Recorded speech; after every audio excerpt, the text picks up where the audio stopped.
I loved the art museum. This is partly because I love art galleries, but I think it's a really great, very deep and meaningful Rugrats episode. This is the second segment of the 10th episode of the 6th season of Rugrats, and in this one, Stu and Didi and Grandpa have taken Tommy, Chuckie, Phil, Will, Angelica, and Dill to the art gallery. It's quite an outing, and as is always the case, the babies always seem to wander off on their own. And they overhear the grown-ups talking about seeing themselves in art, and they think that this is a literal interpretation, and they start to look for themselves in these pictures. And I have to say, I love how it's animated. There are so many different pictures, so many different paintings hanging up on the walls. Really fun attention to detail.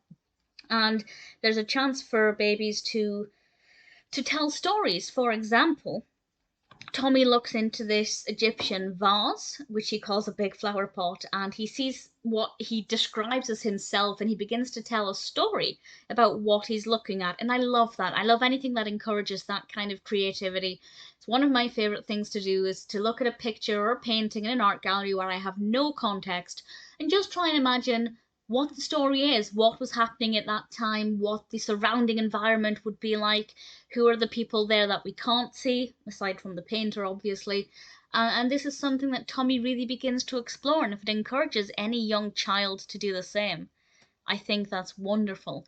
Angelica giving the babies a tour I thought was really good fun, and a great role for her to command attention from people who actually want to listen to what she has to say.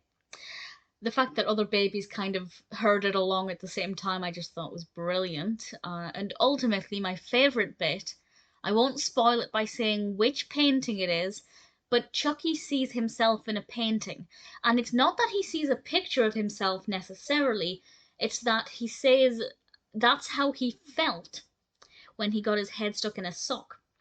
And I love that. He's found himself in a painting not because it's a physical representation, but because it's a representation of his feelings. And I just thought it was so beautiful and really helps to touch on the fact that art can touch us in ways that we might not expect. And the painting that we see, well, you'll recognize it. I'll put it that way. I won't say any more, but I think they had a nice choice with it. And it was great to see that painting in the Rugrats animation style. I thought that was fabulously good fun. This really made me want to go to an art gallery. Like right now, I'm not, but I really want to. And if it encourages any young viewers to ask their parents or anybody to take them to an art gallery, that's a really good thing. Beautifully animated, so many things to look at. I love the sentiments in this. Really thoroughly enjoyed it. Without question, the art museum is a really beautiful episode.